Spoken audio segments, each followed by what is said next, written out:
tal? Buenas noches.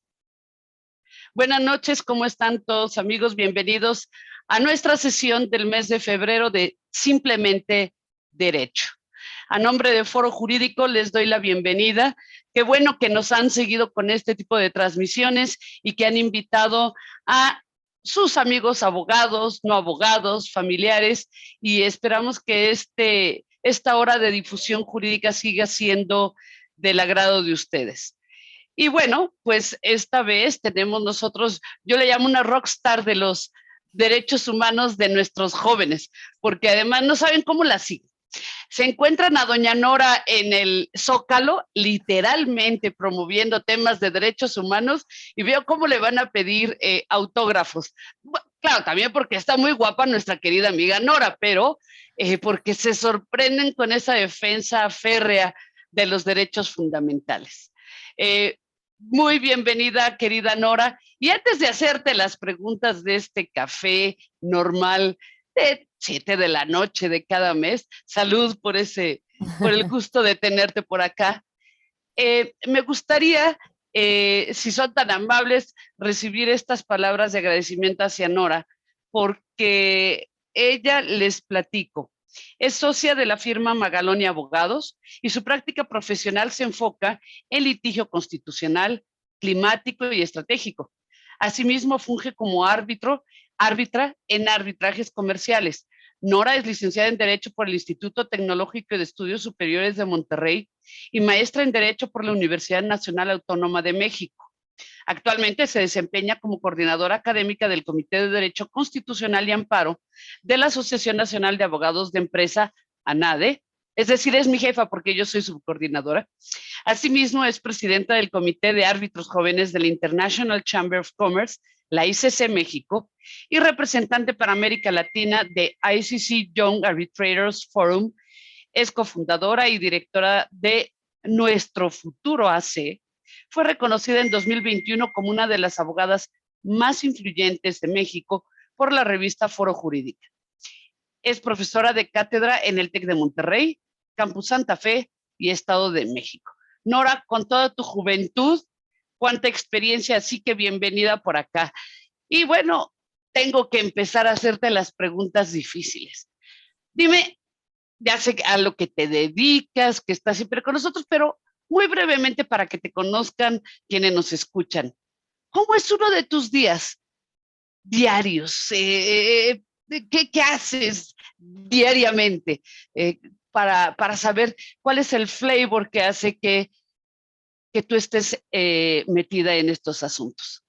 Bueno, querida Ligia, primero muchas gracias por invitarme. Qué gusto, honor estar hoy aquí contigo y con todas y todos los que nos escuchan. Espero que sea una charla entretenida, que nos divirtamos y que además pues podamos adquirir conocimientos y difundir esta cultura jurídica que me da mucho entusiasmo que lo empujes con tanto, casi diría fervor, porque me ha tocado verlo de cerca y lo haces con un sentido de compromiso que la verdad lo admiro muchísimo y lo agradezco. Entonces, pues es un gusto estar hoy aquí contigo. Y me gusta mucho tu primer pregunta porque creo que es una forma de conocernos, ¿no? Y que nos conozca también el público y qué es lo que hacemos. La realidad es que mis días no son siempre iguales, pero desde que estoy tan cercana a estos temas de litigio climático, litigio estratégico, que ya esperemos podemos hablar más adelante, y haciendo este tipo de litigio desde Nuestro Futuro AC, la verdad es que hay como muchas actividades que confluyen, ¿no? Por una parte, me levanto, intento hacer ejercicio todos los días y empezar muy temprano todas mis labores, ¿no? Y muy temprano empezar con lo que tiene que ver con el despacho. En el despacho lo que vemos es litigio constitucional, amparo, buscamos tener asuntos de trascendencia que veamos tanto en juzgados de distrito, tribunales colegiados y también muchos de estos en la Suprema Corte, ¿no? Es el tipo de litigio que hacemos desde el despacho, es un despacho dirigido por mujeres que tiene este componente que me gusta mucho destacar, ¿no? Magaloni Abogadas. También pues estamos mucho en contacto con organizaciones de jóvenes desde la asociación civil que encabezo actualmente, que es Nuestro Futuro AC. Desde aquí lo que buscamos es generar incidencia pública en temas de cambio climático y litigio estratégico relacionado a cambio climático. Por eso es que mencionabas de estas pues manifestaciones que sí hemos realizado en frente a la Suprema Corte y en otros lados donde lo que buscamos es pues generar presión para que los litigios estratégicos sean acordes a el respeto de los derechos humanos fundamentales de los que vamos a hablar más adelante. Y a esto pues en muchas ocasiones pues hay que prestarle tiempo, entrevistas, estar pues por ahí haciendo difusión de la cultura jurídica, y eso pues hago en lo que transcurre del día. Y, y pues también preparar mis clases, a prepararme, estudiar, que es algo que intento hacer de manera constante, ¿no? Y pues también mis otras actividades que tengo en las asociaciones, en ICC, en la ANADE, y pues ahí intento utilizar todo el día y no perder ni un minuto durante todo el día para que nos alcance el tiempo. Y supongo que como todos los abogados también buscas un espacio para tu vida personal, hobbies, eh, y espero que no sea cuando te sobra tiempo, sino que hay que calcularle, ¿no? Para tratar de enfocarlo. A mí me apasiona igual que a ti esta materia y es muy difícil alejarse, pero también tenemos vida, ¿no?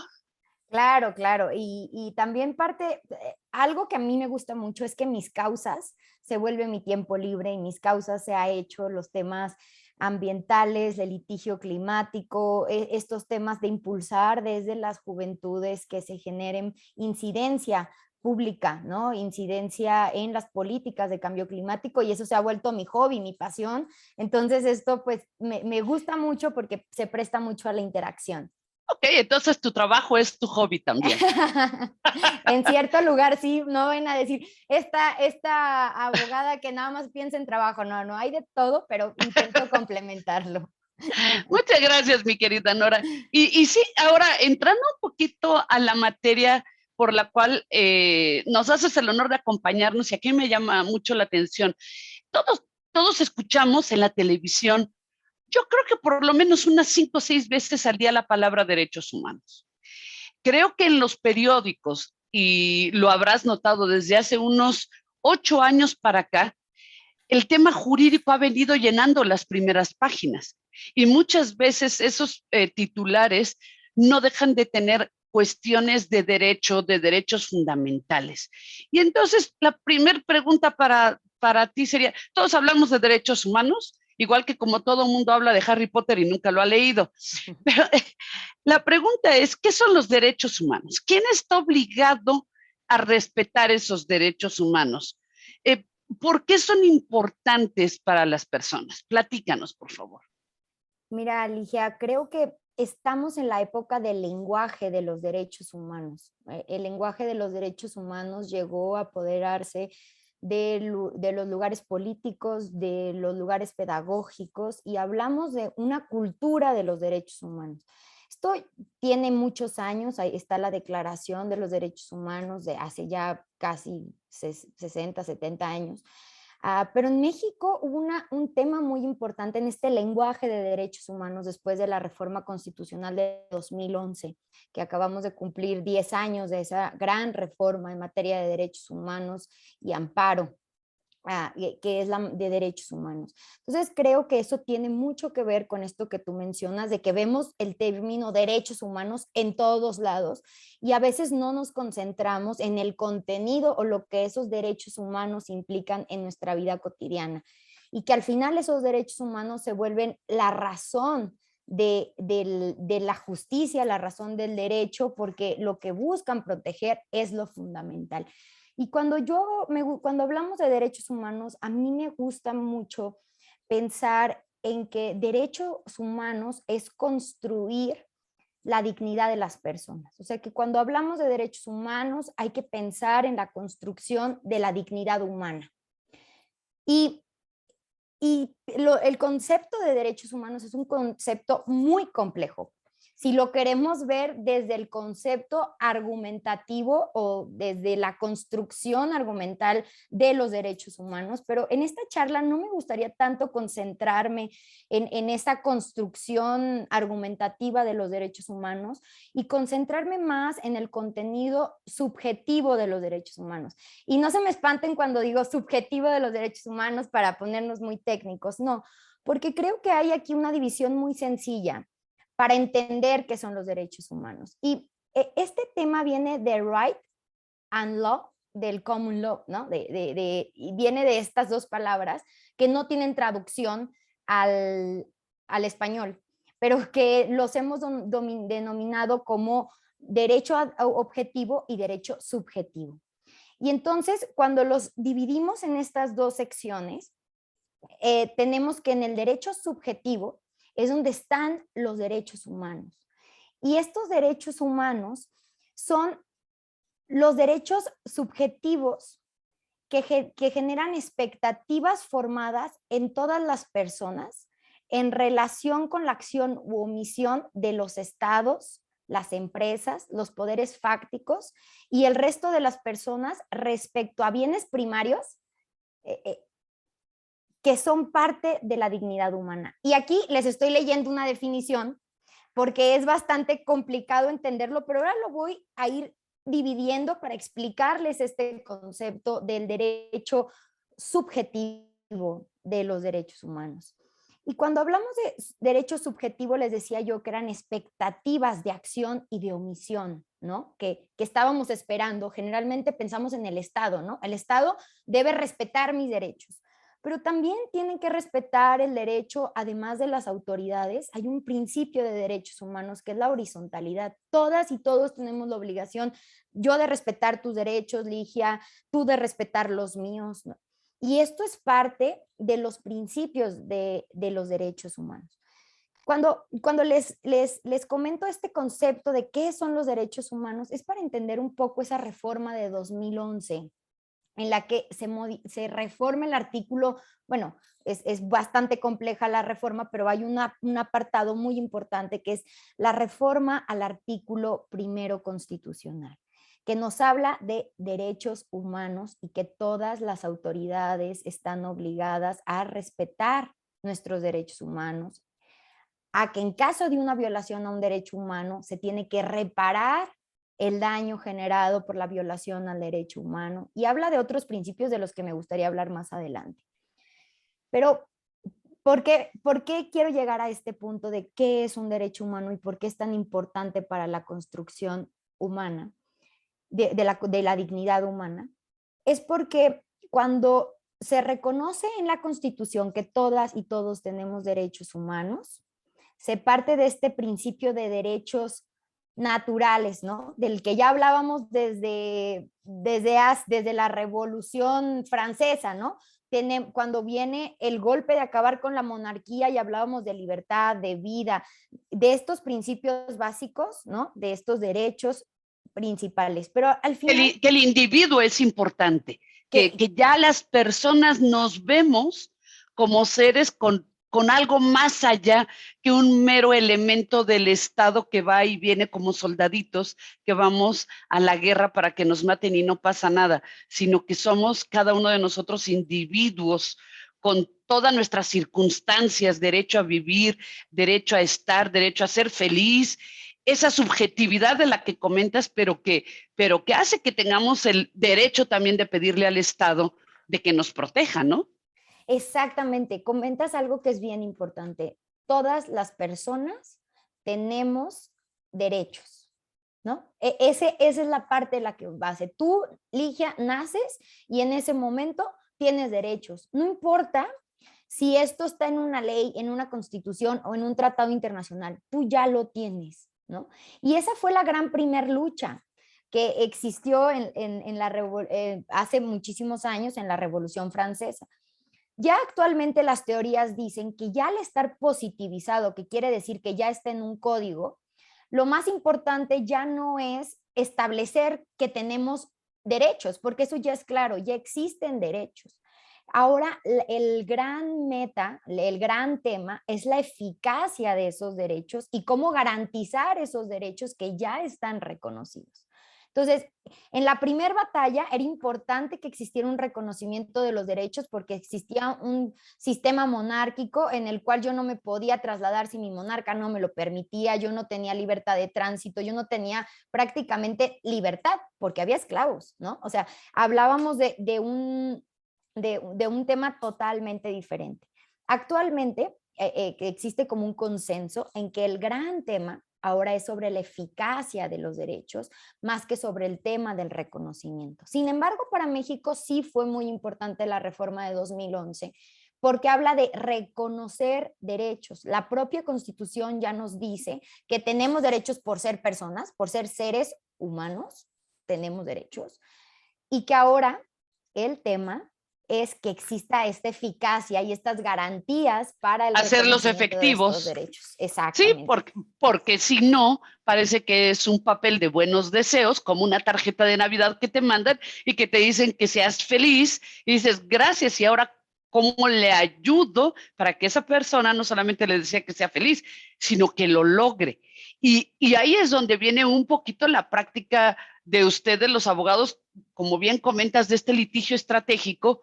Y aquí quisiera comentarle a nuestros amigos que la parte estratégica quiere decir que quien se dedica a este tipo de asuntos que van a buscar con los jueces, que no solamente se reconozcan estos derechos, sino la eficacia de los mismos, hacen algo tan fundamental que se convierte en estratégico para todos, pero también tan difícil porque quienes hacen esto tienen que pensar fuera de la caja, crear nuevas teorías, nuevas argumentaciones y dar nuevas pruebas y ejemplos para que efectivamente tengamos la protección y eficacia de estos derechos. Y, Exacta, sí. y bueno, y entonces me gustó mucho la palabra que utilizaste, dignidad humana. Quiere decir que la libertad, por ejemplo, el cuidado de tu patrimonio, el que tú te puedas sentir libre para expresarte, tus derechos políticos, el que se te reconozca el derecho a un juicio que sea correcto, el debido proceso, el que puedas educarte como tú quieras. Quiere decir que todo eso forma parte de la dignidad humana y entonces tú lo que haces es proteger la dignidad humana, algo tan básico que aparentemente todo el mundo deberíamos de reconocer y no estarlo peleando. Sí, mira, ahí para definir esto, que es donde ha estado el gran debate sobre que hasta dónde alcanza el tema de dignidad humana y qué derechos deben comprenderse como parte de ese concepto. Y hablábamos en un inicio de principios, ¿no? Y que hay muchas corrientes que quieren explicar esto, pero una corriente que me parece la más sencilla de explicar y de aplicar, ¿no? Es el principio que se reconoce en el derecho internacional de los derechos humanos. Y es cuando hablamos de que existe un reconocimiento de derechos y existe una división en algún punto de este tipo de derechos que pueden entrar en el concepto de dignidad humana. Y es cuando empezamos a hablar de los derechos civiles y políticos, de los derechos económicos, sociales y culturales, de los derechos al medio ambiente, sexuales, reproductivos. Cuando ya empezamos a hacer una división, que igual y platicamos más adelante de estos, pero estos derechos siempre han sido progresivos, si queremos llamarle de alguna manera. Cuando empezamos con este gran debate del tema de los derechos humanos, pues hablábamos del principio de libertad, ¿no? Del propio, de la vida, hablábamos de principios de igualdad, ¿no? De estos grandes lemas de la Revolución Francesa, de libertad, igualdad, ¿no? Después ya hablamos de los derechos económicos, sociales y culturales que vienen en la revolución industrial, que ya tienen más que ver con que el Estado, el país, garantice ejercicio de derechos, ¿no? Hablamos de los derechos sociales, por ejemplo. Aquí siempre todos las y los constitucionalistas decimos, México fue la primer constitución que estableció derechos sociales, ¿no? Que era cuando hablábamos del artículo que establecía ya el tema de seguridad social, o sea, Nuestro 123, nuestro el derecho al 120, trabajo. el derecho al trabajo, el 123, o sea, estos derechos sociales de los que ya hablábamos. Después hablamos de los derechos al medio ambiente, de los derechos sexuales y reproductivos, del derecho a la democracia, el derecho a la paz. Ya ahora podemos hablar hasta del derecho a los datos personales, Al hablamos Internet. al Internet. O sea, hay mucha gente que dice, sin Internet no puedo vivir, y entonces querría decir esto, que sin Internet, y lo estoy poniendo en el extremo, ya no, se ha perdido un poquito de mi dignidad humana si no tengo Internet, y ahí me gustaría que nos ayudaras con esa clasificación que escuchamos de que es que estos derechos humanos son de primera, segunda, tercera y cuarta generación. Es así como los clasificamos, digamos, los sociales y el Internet son de cuarta generación, el derecho a la vida es de primera generación. Es así como los debemos entender, porque ya sabes que nos llegan a hablar en la televisión, en las clases, es que ese es de última generación y solo el Estado te lo debe proteger. ¿Cómo debemos de entender esta clasificación de esos diferentes derechos humanos que nos acabas de platicar? Sí, mira, cuando empezamos con esta división de derechos, porque en algún momento sí, bueno, se sigue hablando de los derechos de primera, segunda, tercera y cuarta generación como para dividirlos. Yo no comparto que debamos seguirlos dividiendo por generaciones porque esto se ha prestado a jerarquizar derechos cuando los derechos Exactamente. humanos o los derechos fundamentales, que ahorita hacemos esa precisión de la diferencia, no deberían de jerarquizarse, porque en la medida en la que empecemos a verlos en una universalidad, que es como un principio general de los derechos humanos, pues nos permitirá no segregar derechos y jerarquizarlos, ¿no? Y entonces es un momento se prestó que el principio de primera y segunda generación dijeran, no, pues vamos primero por los de primera generación y después por los de segunda generación y después por los de tercera y después por los de cuarta, porque depende de las posibilidades que va teniendo el Estado para garantizarlas, es como podemos ir avanzando. Pero hoy en día podríamos decir que los derechos humanos en cierto lugar atienden a necesidades históricas, a necesidades de ir estableciendo qué derechos tienen que ir garantizando los estados para que las personas tengan dignidad humana. En la medida en la que hemos ido avanzando en este concepto de dignidad humana, pues obviamente el tema de los derechos también se ha ido amplificando, si lo queremos denominar de alguna manera. Entonces, en la medida en que el tema de estos derechos va tomando mayor contenido, creo que el tema de la jerarquización o llamarlo de primera, segunda y tercera generación, cuarta generación, pues nos deja un poco como en los primeros esfuerzos. Hoy por hoy podemos hablar de que el Estado tiene que garantizar estos derechos y que tiene que hacerlo de manera progresiva. Y aquí me gusta mencionar algo que creo que es importante. Cuando nace bueno, que en el pacto, porque no nacen, todos siempre hemos tenido estos derechos, sin embargo, los derechos humanos, el derecho internacional de los derechos humanos, desde el pacto o la Carta Magna, la Carta de Derechos Humanos, tenía dos protocolos, ¿no? Que es el protocolo de derechos civiles y políticos y el protocolo de derechos económicos, sociales y culturales. Y estos dos protocolos nacen de la Declaración Universal de los Derechos Humanos, ¿no? Y tenemos entonces estos tres instrumentos internacionales. Que esto creo que todos nuestros amigos saben, un poco se gestó para declararlos después de la Segunda Guerra Mundial, pero qué bueno que lo dices, estos ya los teníamos desde antes y a lo mejor se fueron declarando o racionalizando desde la Revolución Francesa, pero ya se clasifican o a lo mejor hasta le podemos llamar, se sistematizan para poder tener documentos en que ya nos dicen cómo están a partir de la ONU. Y aquí es una pregunta.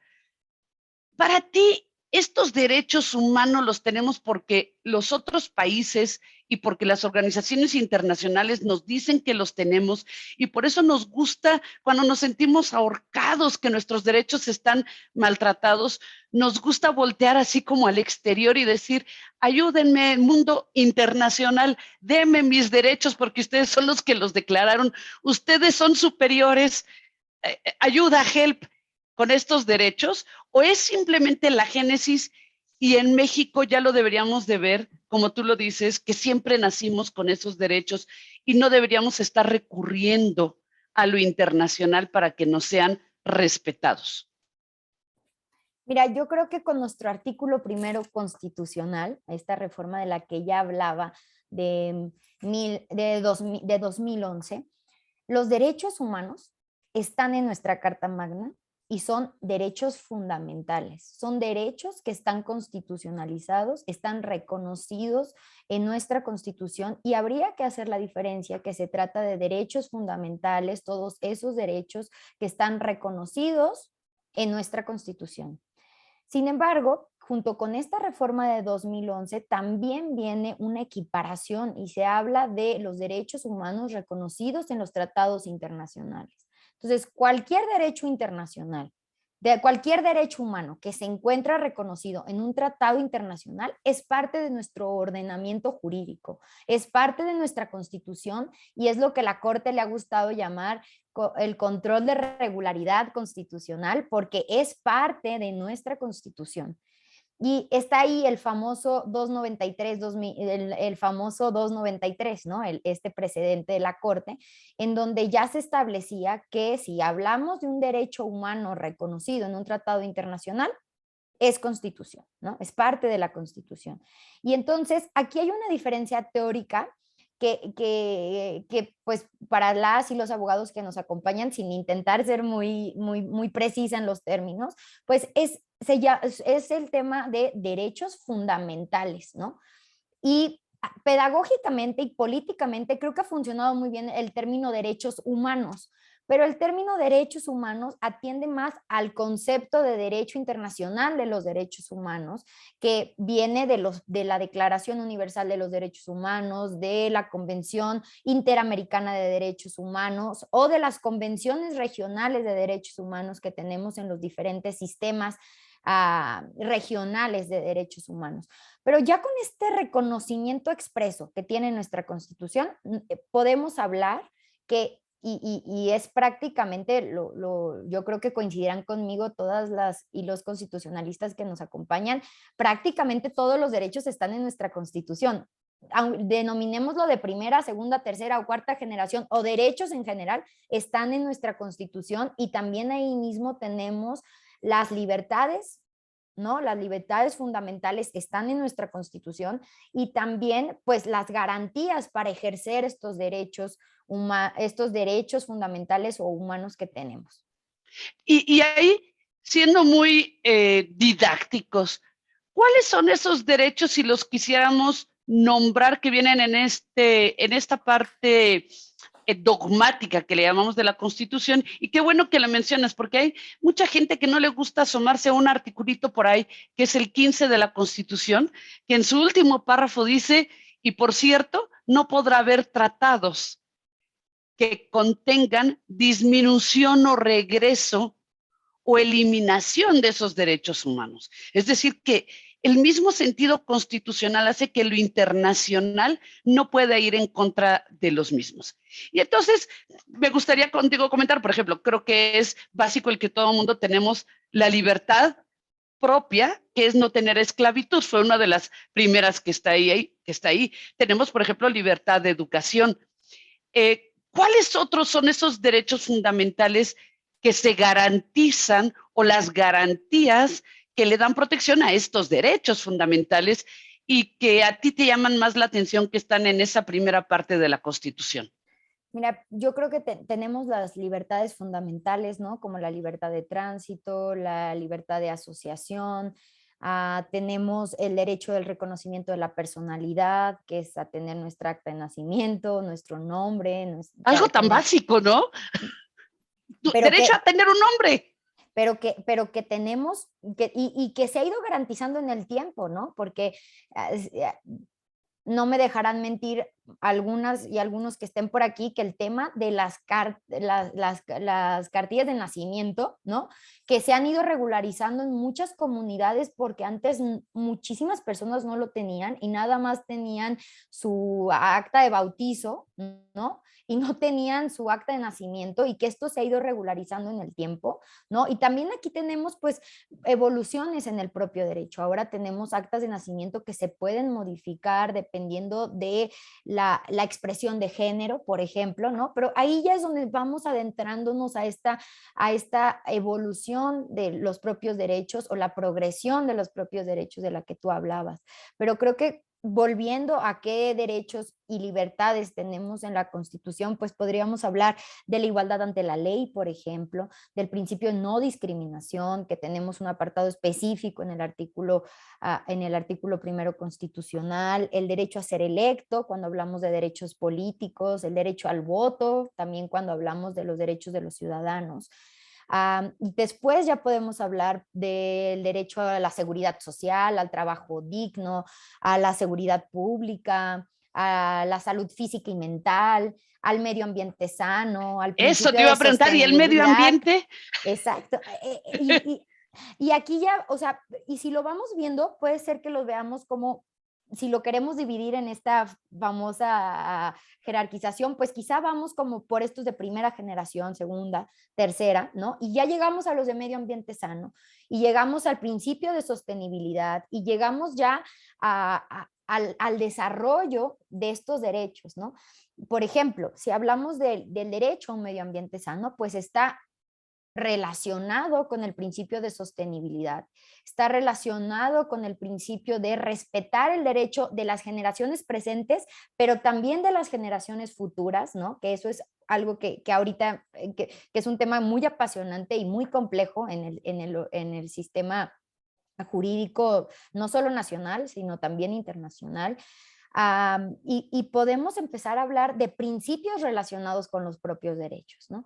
Pero, pero esto, ¿cómo va dándole contenido? Pues en la medida en que se interpretan estos derechos que están en nuestra Constitución, ¿no?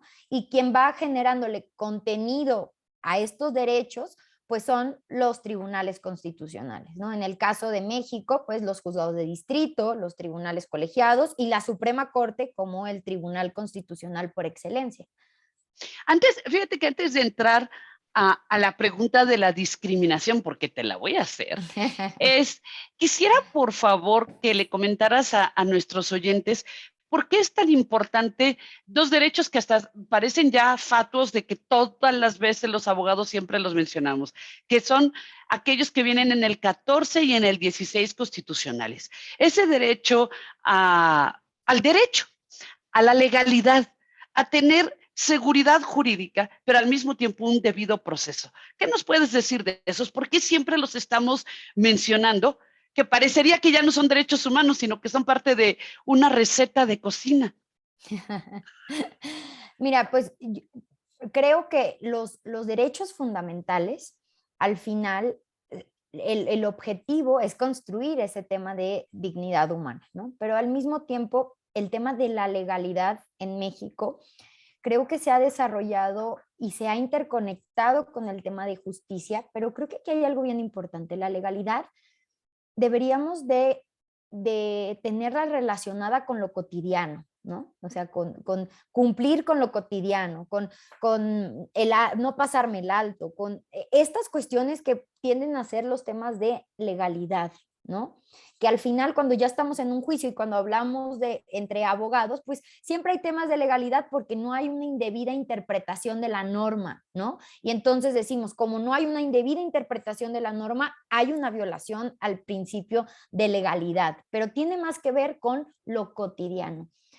Sin embargo, si entendemos el derecho como el derecho en movimiento, ¿no? como esto que es como ir construyendo el derecho, pues entonces hablamos más de un tema de justicia, de acceso a la justicia, de derecho a tener un tribunal constituido para que me resuelva este conflicto y también derecho a tener una defensa, derecho a que existan más defensorías públicas, derecho a que todas y todos no tuviéramos estas brechas de acceso a la justicia, ¿no? Entonces, Que teóricamente en México es gratis. O sea, que de, todos nuestros amigos deberían de saber que todo mundo, conforme a la Constitución, deberíamos tener acceso a la justicia gratis. exactamente. En México, sí, en México así es, ¿no? Porque hay en otros países en donde no funciona de esa manera. Pero en México, por ejemplo, deberíamos de tener todos acceso a la justicia de una manera gratuita, pero no solamente en la parte de acceder a los tribunales, ¿no? Porque que tú vayas a un tribunal y el tribunal te resuelva, pues eso es gratuito. El tema aquí es quién te representa, ¿no? Exactamente. Y entonces, en el tema de quién me representa es donde viene un tema de brecha muy importante, porque la realidad es que las defensorías públicas en México no funcionan. La realidad es que hace falta mucho en el tema de todas y todos tener quien nos represente. Y también es cierto que el sistema no es sencillo, que el sistema hay que transitarlo con una abogada, un abogado al lado, porque llevar una autodefensa es prácticamente imposible, aunque estemos hablando del juicio de amparo y aunque estemos hablando del juicio de amparo en temas penales, ¿no? Entonces, y volviendo al tema de tu pregunta del artículo 14 y 16, creo que hay no demasiados, utilice mal el término, pero hay muchos garantías y derechos contenidos en esos artículos, ¿no?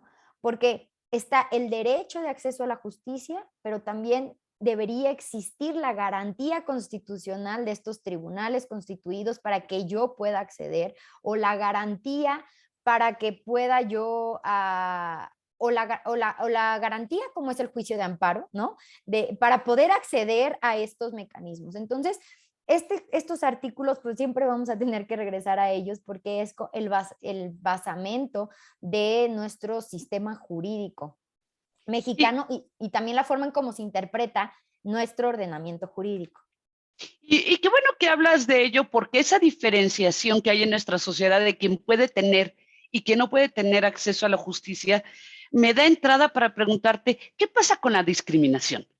¿Por qué hablamos mucho de discriminación en México, que parece el reflejo del respeto del derecho a la igualdad y de los derechos humanos, y todos somos iguales y todos tenemos esos derechos? Porque uno de los principales temas es la discriminación, tales como en el acceso a la justicia. Mira, el tema de la discriminación es un tema fascinante, ¿no? O sea, hasta ahí, cuando se hace test de proporcionalidad, hasta en el tema de discriminación, es uno de los temas más importantes y creo porque es uno de los basamentos constitucionales, ¿no? Uno de los principios más importantes de nuestra constitución o de las constituciones en el mundo es la igualdad y la no discriminación, ¿no? Todas y todos queremos que nos traten igual por razón de género, de raza, de sexo, de cualquier condición, ¿no? De lo Todos que te trabajes, de lo que de lo que trabajes. pienses, de tu religión, de estatura, de edad, de nacionalidad. Teóricamente, todos los hombres y mujeres somos iguales para ser respetados con toda nuestra dignidad humana.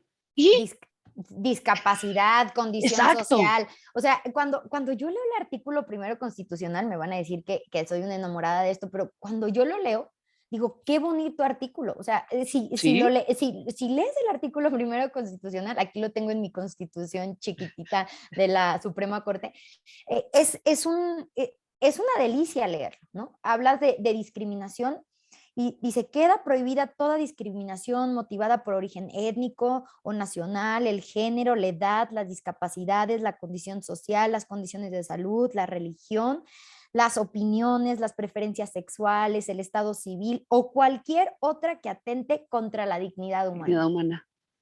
Entonces, al final, ¿qué buscamos? Ser iguales. Ser iguales ante la ley, como se dice, pero también ser iguales entre nosotros. Y esa condición nos ha costado muchísimo trabajo, ¿no? Cuando hablamos, por ejemplo, de la no discriminación en tema de género, que ahorita es un tema que en México ha tomado una relevancia importantísima desde hace muchos años, pero creo que ahorita es un tema del que no podemos prescindir, que no podemos dejar de hablar. Eh, eh, es entendernos iguales y generar condiciones que nos permitan a todas y a todos estar en condiciones de igualdad. Y aquí existe, por ejemplo, en el tema de la universalidad, ¿no? Que cuando hablan de universalidad dicen, bueno, y cuando hacemos este tema de grupos vulnerables, por ejemplo, porque aquí el tema de discriminación entra el factor de grupos vulnerables o el tema de perspectiva de género, ¿no? De cómo juzgar con perspectiva de género o conducirnos con perspectiva de género. Y decimos, pero ¿qué no todas y todos, si ya estamos en condición de igualdad, al momento en el que buscamos cambiar condiciones estructurales, no hay una discriminación a la inversa? Porque es algo que, un término que se utiliza. Y pues la realidad es que no. O sea, es cuando te dicen por qué hay feminicidio y no hay homicidio. Exacto, o sea, la realidad es que no. En términos de derechos humanos y en términos de derechos fundamentales, para temas de grupos vulnerables o de discriminaciones estructurales, es válido establecer políticas que nos permitan estar en un piso parejo. Porque lo que buscamos con esta Constitución es estar todas y todos en un piso parejo, y tenemos que reconocer que ese piso no está igual para todas y para todos, ¿no? Y que no nada más es hablar de un tema de género o un tema de razón social, de origen social, o un tema de sexo o un tema de discapacidades, sino que es un tema de reconocer que nuestra sociedad está estructurada bajo una concepción que a mí me gusta llamarlo en una condición sumamente patriarcal, si lo queremos llamar de esa forma. Y eso no tiene que ver nada más con hombres, ¿no? Sino tiene que ver que cuando generamos estos principios o estos basamentos occidentales, pues hablábamos de un hombre blanco, hombre terrateniente, con ciertas condiciones, y sobre eso fuimos construyendo una forma de organización social. Y Y del entonces, derecho. y del derecho. El derecho respondió a ello. Digo, Exacto. para nuestros amigos que no lo sepan, una época para que una mujer pudiese celebrar un contrato tenía que pedirle permiso a su marido, Sí. porque así estaba concebido que el hombre es el que iba a poder manejar las finanzas de su hogar y el patrimonio. Entonces, ¿cómo es que le iba a permitir a su mujer que pudiese poner en riesgo parte del patrimonio familiar? Y no creo que lo hayan visto como un tema de mala fe, sino porque, como tú dices muy bien, fue construido de esa manera durante siglos, quizás, ¿no? Sí, y a mí me gusta mucho esto como lo definen los teóricos, que a veces bueno, más bien que los derechos humanos atienden a necesidades históricas, ¿no? O sea, estos derechos fundamentales van atendiendo, y la forma en la que se va generando ese orden social, pues atiende a esa concepción en determinado momento, y sobre eso vamos haciendo una construcción social. Y estos temas de no discriminación no nada más nos afectan a las mujeres. Por ejemplo, a mí me gusta poner mucho este ejemplo. No es lo mismo yo, mujer blanca, que tuve la oportunidad de estudiar, que un hombre en grupo vulnerable, a lo mejor en una condición que es indígena. Él se encuentra en una condición que tiene que priorizarse bajo una perspectiva de género, o que es un indígena homosexual que no ha tenido las mismas condiciones que quizá yo, que soy mujer blanca y que tuve la posibilidad de encontrarme en una condición social de ventaja, es una condición diferente, ¿no? Entonces, lo que busca este principio de no discriminación es un piso parejo, ¿no? Y ese piso parejo es entendiendo que los principios occidentalizados sobre los que establecimos nuestro orden social tiene que ir cambiando para que podamos generar condiciones más justas y equitativas para todas y todos los que estamos en el planeta, ¿no? O en esa región o en ese estado que tiene esa constitución. Y dentro de este tipo de discriminación, platícame el tema en el que tú te has venido subespecializando, por llamarle de alguna manera. ¿por qué tú nos has hablado y has defendido estratégicamente el derecho de los jóvenes al futuro? ¿Es nada más de los jóvenes y nada más ellos tienen derecho al futuro o todos lo tenemos? ¿Por qué? Platícame de eso. Mira, te voy a platicar cómo nace este tema.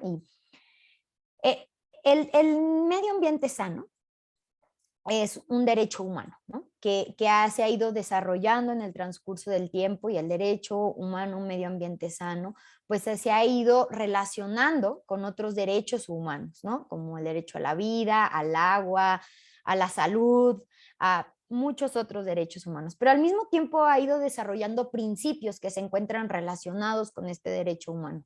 Uno de ellos podría ser el principio de sostenibilidad, que significa que la generación presente no se puede acabar los recursos de las generaciones futuras, que tenemos recursos limitados, que Ligia y Nora no tienen CO2 infinito, sino que tendrían que tener solamente una cantidad que te permita vivir sin acabarte los recursos de las generaciones futuras, en términos de emisiones de gases efecto invernadero, pero en términos de biodiversidad y en términos de muchas cosas. Y entonces de aquí nace un principio que es el de intergeneracional, ¿no? Que es un principio en el cual las generaciones presentes tenemos un compromiso con las generaciones futuras, y en este principio de sostenibilidad tenemos que garantizar que nuestros hijos, si llegásemos a tener hijos, tengan derecho a vivir en unas condiciones de libertad y de igualdad parecidas a las nuestras, y que si nos agotamos esos recursos que hoy tenemos, ellos no van a tener las mismas libertades y los mismos derechos que hoy por hoy sí tenemos.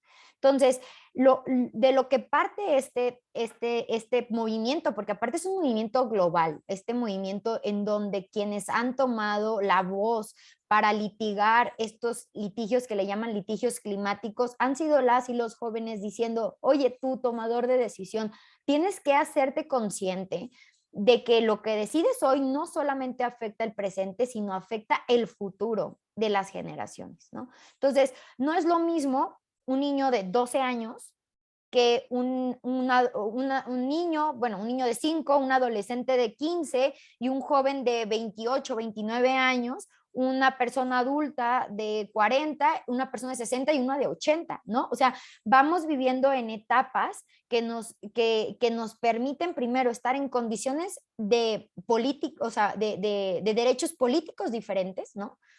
Que también tienen que ver con temas más bien de legitimidad y de cosas de ese tipo, pero de ahí nace este tema o estos movimientos que buscan que se reconozca el derecho a un medio ambiente sano en todas sus vertientes, ¿no? Nosotras lo que estamos litigando ahorita es el derecho a un medio ambiente sano, por ejemplo, en su vertiente de clima seguro, que es no solamente es que tenga yo un medio ambiente sano en cuanto a biodiversidad, en cuanto a agua, sino que yo debo tener un clima que no se aumente más de 2 grados centígrados, ¿no? Porque ya lo dice el Acuerdo de París, que no podemos aumentar más de 2 grados centígrados más allá de lo que, del nivel de temperatura preindustrial, porque si eso pasa, va a haber efectos catastróficos, ¿no? Entonces, es un derecho, tenemos derecho a tener un clima seguro, y eso es como esa parte de este litigio estratégico que ahorita estamos llevando, pero de aquí hay muchos otros temas que tienen que ver con el tema de los jóvenes y este futuro que tienen. Y no se trata de hacer como una segregación por edad, sino de reconocer estas condiciones de garantizar los recursos bajo el principio de sostenibilidad. Y fíjate qué interesante porque desde el principio de esta plática estábamos tratando de ver que no necesariamente hay una clasificación jerárquica de los derechos humanos. Y lo que tú nos estás comentando es que parece que estamos entrando en el círculo que corrobora lo que nos dices. Se avanza, se progresa, y ese derecho al futuro que comentas de los jóvenes pareciera algo progre, diferente, fuera de la caja, y claro que lo es, pero al final va a proteger lo más fundamental, la vida. Entonces parece que tuviésemos que regresar a ver cómo se tiene que proteger ese superderecho de super primera generación que es la vida.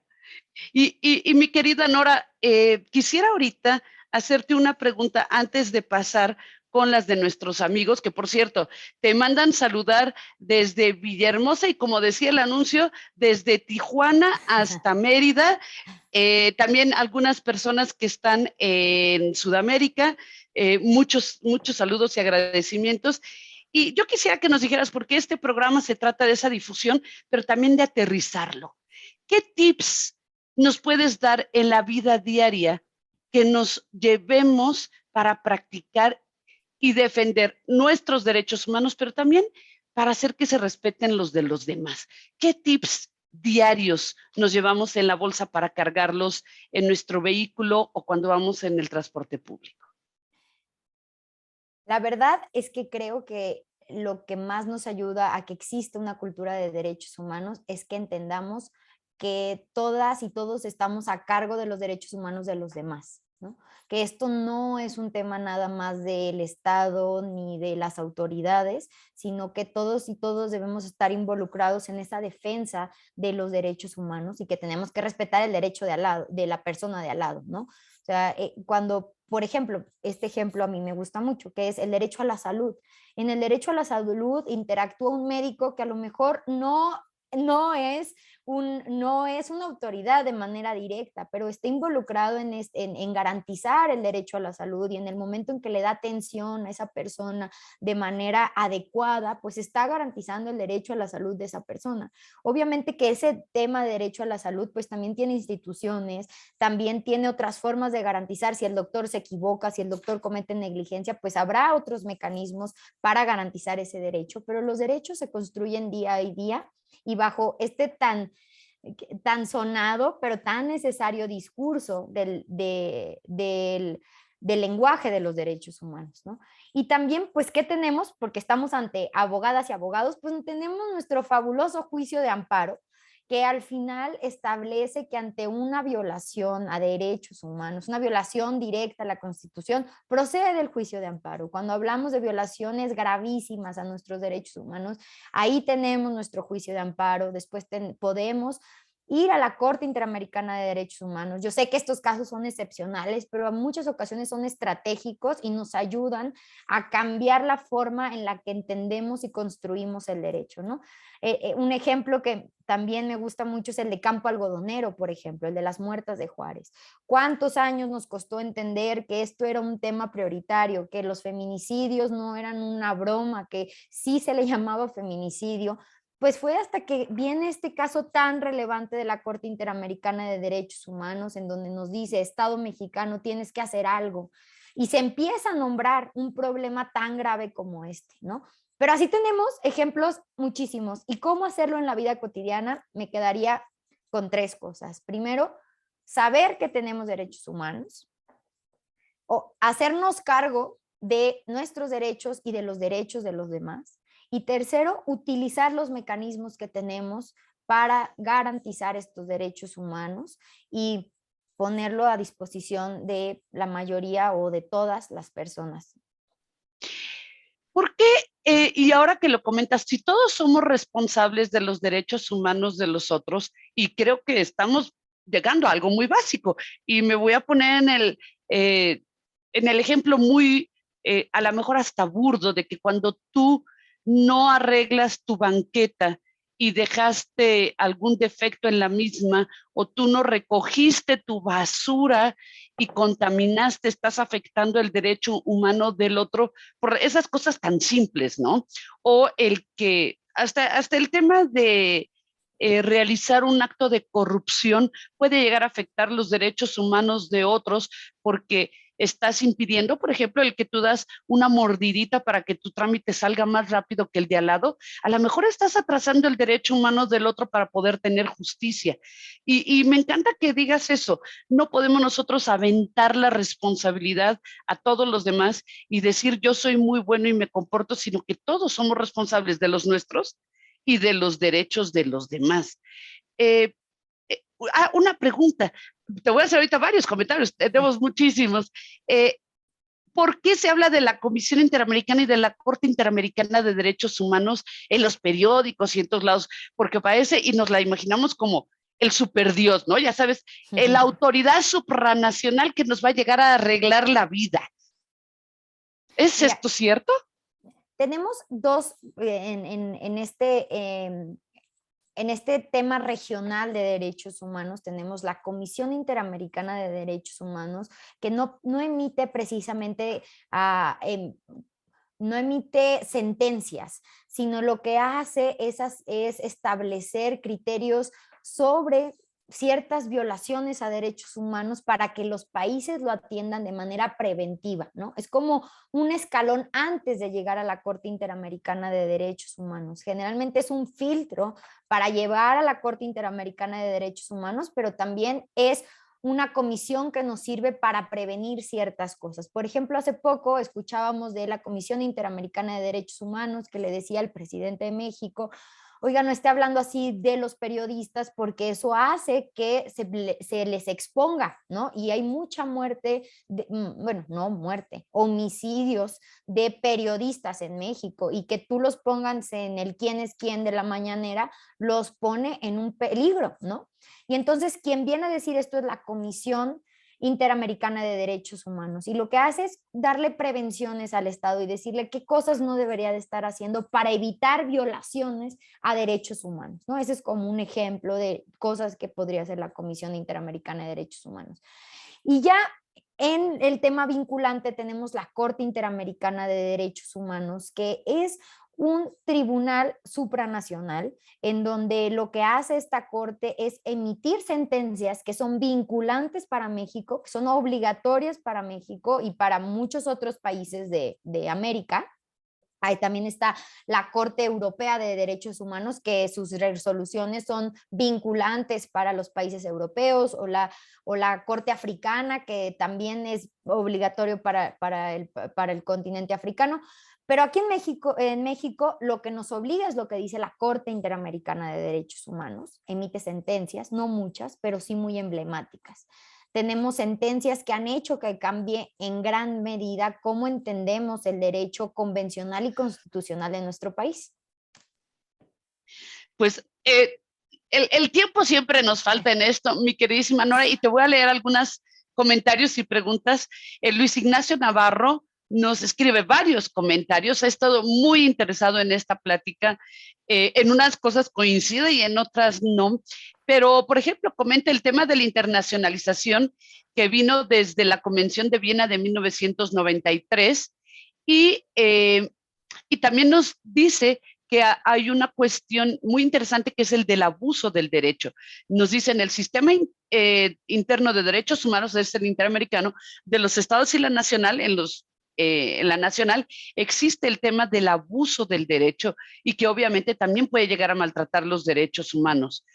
Te felicita Luis Ignacio Navarro, y por otra parte tenemos, por ejemplo, a Rosario que nos dice, los derechos están reconocidos, la cuestión es cómo hacerlos valer. Por ejemplo, con el Internet, en que muchos servicios de acceso a la justicia se dan a través de Internet y plataformas, pero hay justiciables, es decir, personas que van con los jueces que no tienen acceso a las tecnologías y mucho menos al servicio de Internet. Lo difícil de hacer efectivos los derechos sigue siendo en parte la desigualdad. Y he de confesarme, por cierto, querida Nora, que yo he tratado de sacar mi documento electrónico para identificarme en litigios federales y no está fácil, ¿eh? Entonces, ahí se te interrumpe el acceso a la justicia. Luego nos comenta Arturo Bazán, en la génesis de la Revolución Francesa están los derechos humanos, pero luego los tratados internacionales en los cuales se van adhiriendo los estados. Y nos dice Rosario, el PIDESC, por ejemplo, para México ha sido imposible. Otro ejemplo es el reconocimiento en la Constitución del derecho a la vivienda digna, y nos encontramos que el Estado cobra muchísimo y hace burocráticos los trámites para que puedas hacer alguna remodelación o construcción o compras material para construir o paga los permisos. Entonces, ¿cuál es el papel del Estado en garantizar ese derecho a la vivienda? Tenemos que pugnar porque sean válidos estos. Alguien más nos dice, en Oaxaca el medio ambiente es lo último que se mira. el rescate del río Atoyac tiene recomendaciones de derechos humanos, pero no se ha hecho nada. Y con esto de la pandemia es importantísimo tener un ambiente sano. O alguien nos dice que qué opinas en relación al derecho humano al que tiene la persona sea juzgada con perspectiva de género, que si existe la igualdad de jure, pero la igualdad de facto realmente existe, ¿qué pasa con la discriminación positiva? Efectivamente nos dicen que hay que respetar entre todos los derechos humanos, que qué buena ponencia y entre otros. ¿Qué nos tienes que comentar de todo esto, mi querida Nora? Perdón por el tiempo, pero hay No, muchos. no, no. No, pues les agradezco a todos sus dudas. Igual podemos después contestarlas por escrito si a alguien le queda alguna, pero hay algo que creo que es una pregunta concurrente, que es el tema de la eficacia de los derechos y que en efecto se pueda garantizar mi derecho. Y creo que ahí es donde el Estado tiene un papel fundamental.